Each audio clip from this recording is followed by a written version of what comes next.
Get ready, start. Mr. Speaker, sir, you will notice that we have been at pains to define in some detail the objectives which will guide the corporation in the discharge of its functions. This is necessary to ensure that the aspirations of the people of this country belonging to diverse cultures, languages, and reasons are fully met in the programming of these two media, so that the variegated culture of the country is allowed to evolve, flourish, and grow. We have also been conscious of the need for incorporating within the structure of the bill a mechanism which will ensure that the functioning of the corporation is never allowed to stray away from these objectives. It is equally necessary to ensure that the rights and sensibilities of individuals and groups of people which could be hurt by insensitive or biased programming are not allowed to be infringed. It is in this context that a provision has been made for the establishment of a broadcasting council. This council will examine all complaints of unfairness and bias or those relating to programs not being in conformity with the objectives of the corporation. This council will consist of a president who will function full time. He will be assisted by 10 other part-time members drawn from various walks of life, so that every aspect of programming could be brought under scrutiny. There is also a provision which will enable this council to set up regional councils to cater to regional needs. All senior appointments within the corporation will be made by the board of governors, and other appointments by recruitment boards to be set up by the corporation under the rules.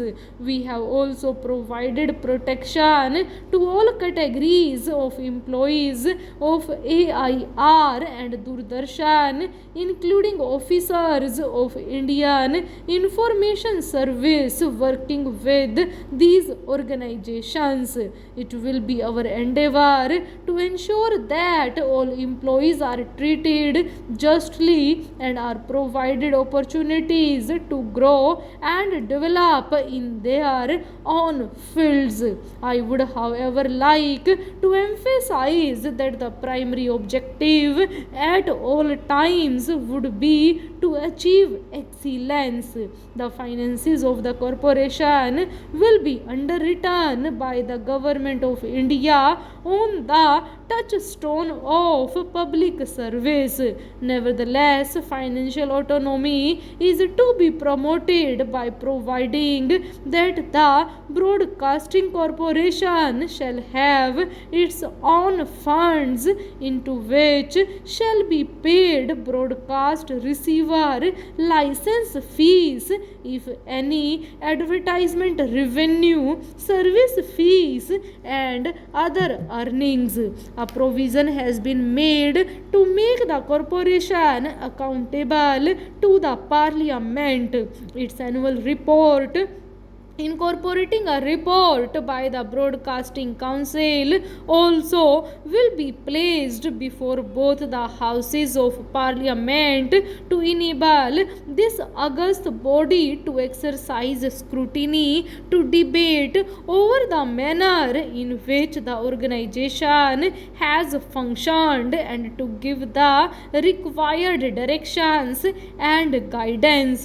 Sir, I am grateful to all the parties and their leaders, including the leader of the opposition, for their wholehearted support to the bill, the main features of which have been discussed with them as well as with several experts.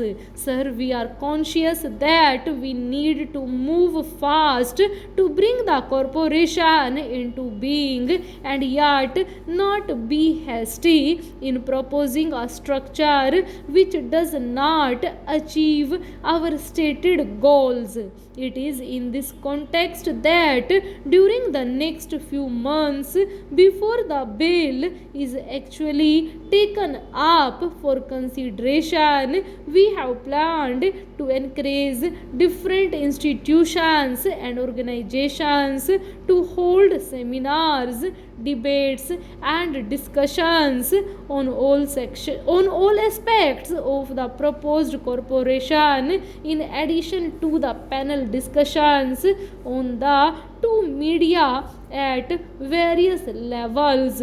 It will be our endeavor to generate a national debate and to benefit from the many suggestions for improvement that will emanate as a result of this debate. We do not have any inhibition on this matter and will incorporate into the bill such suggestions and ideas that further the aims and objectives that we have in mind.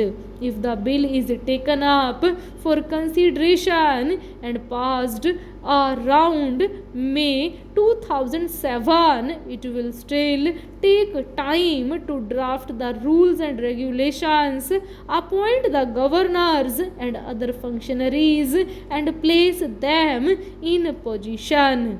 We shall endeavor to take the consequential steps following the passage of the bill as expeditiously as possible. Even so, the appointed day may be about a year away. In the interim, Mr. Speaker, sir, it is not our intention to be idle or let things proceed as they are today. We are aware that much can be done immediately to ensure impartiality, objectivity, and to give to the media the much needed independence which will enable them to improve the quality of programs.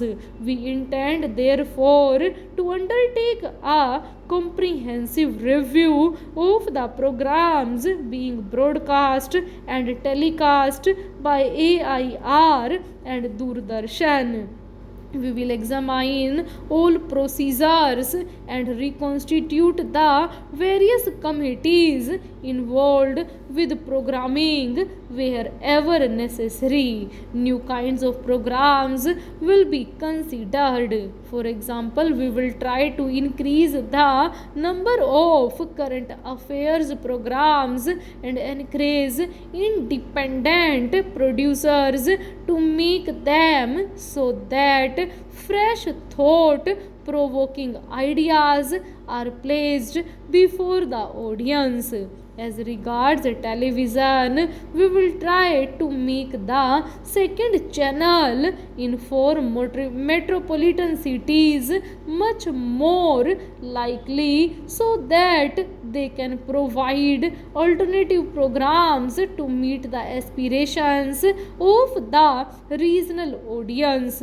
To ensure that right from now all this is done through a process which is rooted in the concept of autonomy and independence even before the law is enacted, we propose to immediately set up a compact 5-member board consisting of distinguished persons from the media, from the world of cinema, art and culture, the world of scholarship, agriculture and rural development, to oversee the functioning of AIR and Doordarshan. It must, however, be noted that ultimately it is the persons who direct and run the corporation who will count.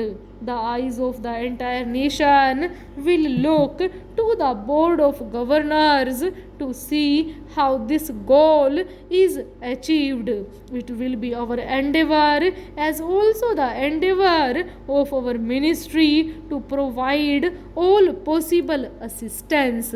Full stop.